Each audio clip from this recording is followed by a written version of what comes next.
Come on in, everybody, to my Married at First Sight, a season 15, episode 11 recap review.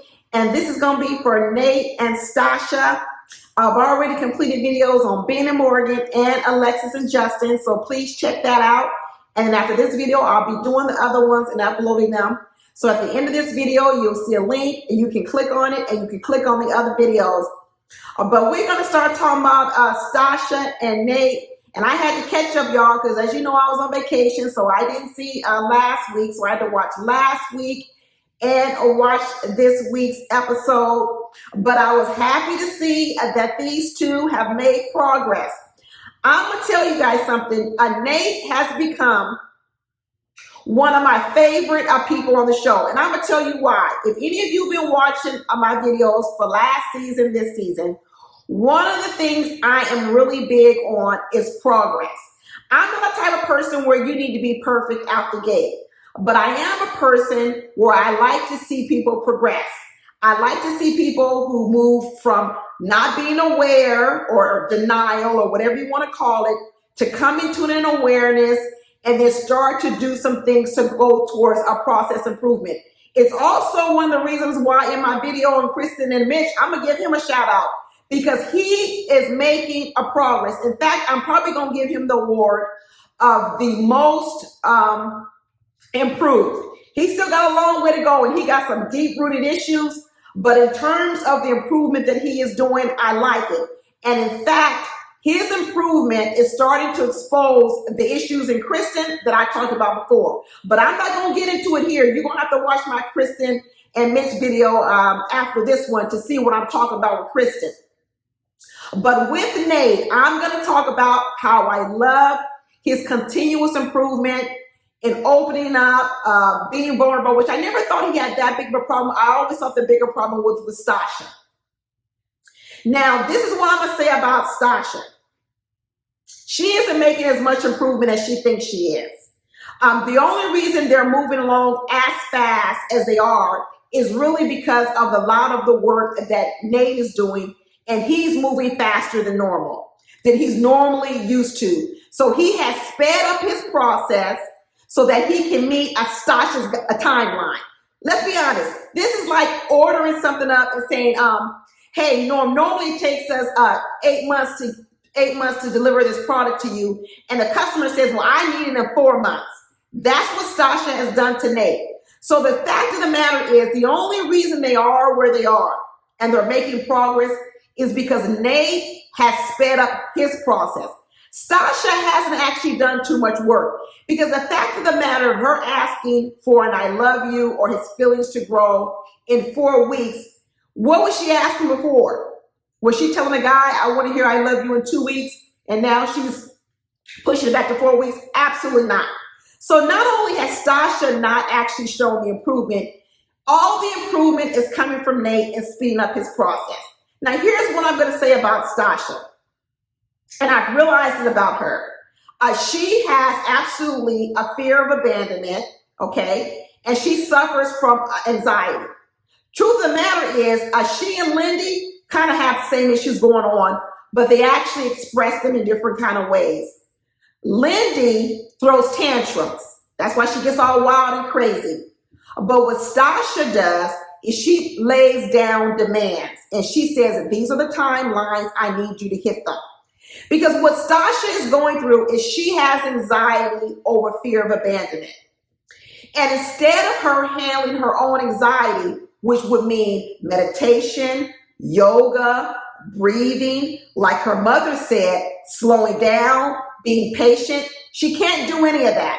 She can't regulate her anxiety. She can't control it.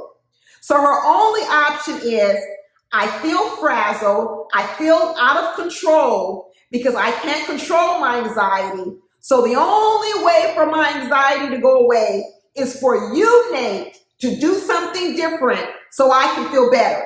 So all the work gets put on Nate to speed up his process so she can get out of this feeling of feeling anxiety. Now, I told y'all about the wall people. Stacia's a wall person too. And walls are put up to protect you, because what it is you're scared and you have the wall up for protection. But then what wall people do is they put all of the work on the other person to climb their wall, scale their wall, and do all the work for them to feel comfortable. That is what Stacia has done with Nate. Now, here's the problem, Stacia. I guarantee you that this anxiety that Stacia has with her fear of abandonment with Nate isn't just in her relationships. It probably shows up in other parts of her life. Because the real root issue of Stacia is she doesn't know how to control her own anxiety. Now, an anxiety can show up in a lot of different ways. It can show up at work. It can show up in your relationships. It can show up a lot of ways, because the general problem is you don't know how to control your own anxiety. And your solution becomes, let me make other people do all the changes so I feel comfortable. Okay, and let me give you an example. I get anxiety when I'm in the car with my husband, the way he drives. Y'all, I get anxiety. And I used to cause all kind of problems in the car with my husband. He called me a backseat driver, stop telling me what to do, you're making me nervous. But I couldn't control my anxiety being in the car with him. After a while, it got so bad, I didn't even want to ride with my husband, because I was like, I can't control my mouth, I can't control my anxiety, and I am having a fit up in this car. I finally did something different. You know what I did, y'all? I put my butt in the back seat of the car, and it became a driving Miss Daisy, but it became driving a Miss Deborah. Because I realized that the problem with this anxiety was my own. My husband hadn't been in no accident, so my anxiety was really unwarranted. It's the same thing going on with Stacia. Nate has shown her things that he's growing into love with her, but it still wasn't enough for her. So just like me, my husband would do things so I wouldn't feel anxiety in the car, but it wasn't enough for me. After a while, I had to say to myself, is it really my husband's job to keep doing more and more things, or do I need to do something different? And what I had to do differently was I had to sit in the back seat, get on my phone, I don't look, and it's like I'm riding an Uber, and guess what? I don't care no more. So that's the way I do things. When my anxiety gets too much in the car with my husband, you know what I say? I'll pull over, I need to get in the back seat. And Stacia needs to come up with a system where she can control her anxiety. Because right now, in every moment, she's putting it on Nate. The posting up agreement, all these rules she has for Nate. Do this, sign the post up, do this, do that, tell me you love me. It's all to control her own anxiety. She's not doing anything. So therefore, she's not growing. All her growth is coming from the growth of Nate. And that's a problem. One thing about Stacia where her anxiety probably has helped her is in the business world. Because when you don't want to stay stuck in a situation, it requires you to move fast. And probably what she's been able to do in the business world is that anxiety she feels, that apprehension, that unsurety, it makes her move fast on deals. She makes decisions quickly. She moves forward. Because really what gives her anxiety is the area of space where she doesn't know what's going to happen. And she feels like she's out of control. This is why a lot of anxiety people call them controlling. And people say, well, I'm not controlling. Well, you kind of are, because what happens is when you have anxiety, you then have to control everyone else so that they are managing your anxiety. And that's what makes you controlling. So when Stacia says she's independent, she does what she wants, she's a boss lady, she moves fast, a lot of that is to control her anxiety. She's moving fast, she's making decisions fast, she's telling people what to do as a boss lady because she doesn't like to stay in spaces where it's just still or she doesn't know what's going to happen. So it creates this urgency to everything that she does. But the problem, just like Dr. Pepper said, is that you didn't marry yourself, and everybody doesn't operate in a space of emergency and urgency. And if your solution for her anxiety is always going to be Nate needs to move faster, they're going to have problems later on. Stacia's going to have to come up with another solution to her anxiety from it always being about Nate making the changes. He seems to have the temperament that he's handling the load well now. He is carrying the load for Stacia. Stacia thought she was going to be the one coming in here carrying the load for Nate, and we have quickly figured out that's not the truth. Nate is carrying Stacia. Stacia may have all this money, but let me tell you, in terms of this relationship, Nate is carrying the heavy burden of this relationship because it's the changes he is making that is sustaining this relationship. I thought it was cute that the two of them realized that they were both purse hustlers. and Nate was selling the fake Louis Vuittons, and Stacia was sewing the jean purses. I actually thought that was a cute story. I think it also relaxed Nate to see that Stacia also had this street hustler background, because she also always presents herself as this sort of corporate person. But the truth of the matter is she also has this street hustle slide. Well, I knew it because I knew she was from Linwood, California, and that means she's been through tough times, and that has driven her to have success. So I knew she had that part of her, and I'm glad that Nate got to see it. And I'm glad that Stacia got to see the part about Nate being raised by a father, a military father at that, and how that impacts him and how he shows feelings.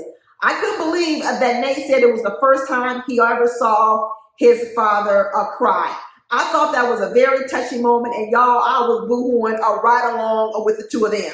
But I think this pulling yourself up from the bootstraps sort of background they both came from is going to help them. I love the advice that Dr. Pepper gave them about holding hands when you have to talk about something difficult, or that might set triggers off your relationship. I have tried that in my own marriage. My husband and I try to do it. He's actually better at it with me. Sometimes he's like, give me a hand. I'm like, nah, I don't want to hold your hands. But let me tell you, when you do hold hands, it does temper your words. Sitting close together, it does temper the way you have a conversation, because you're not going to scream and shout straight in front of someone's face. You're not going to do certain things when the person is so close to you or holding your hand. And it does allow you to control something that maybe you couldn't control on your own. And that is what Stacia's going to need. Right now, Stacia needs to learn how to control her anxiety. And she needs to come up with some methods, because right now her method is, Nate, you need to speed up. Her mama tried to tell her to have patience, but they need to explain to Stacia it's more than having patience.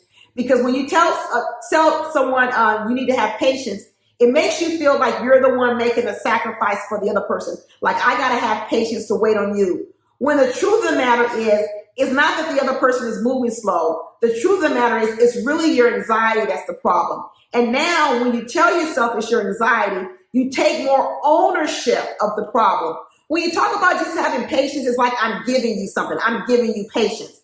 But when you talk about that, no, my anxiety is what is irregular, then you take ownership of the problem. Just like I told you with my husband, once I took ownership that it's my anxiety that's the bigger problem in this sort of driving situation, I then could move to solution mode and I could take accountability.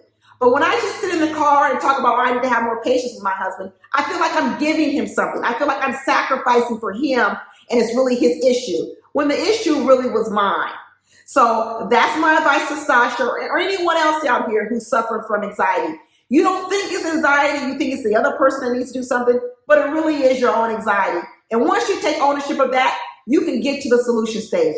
I hope Stacia gets there, because right now, you guys, she isn't there. I still think these two are going to make it. I think they're solid. I think they're in love. I was happy to see when Nate did and said he was going in love with her. But to be sustainable, Stacia has got to catch up with Nate. And right now, she may be ahead in the money category, but she is behind in the emotional intelligence and emotional regulation category. She might have been in therapy, but she is behind Nate. I'm telling you, she's behind him. That's it, y'all. Talk to you later. Bye.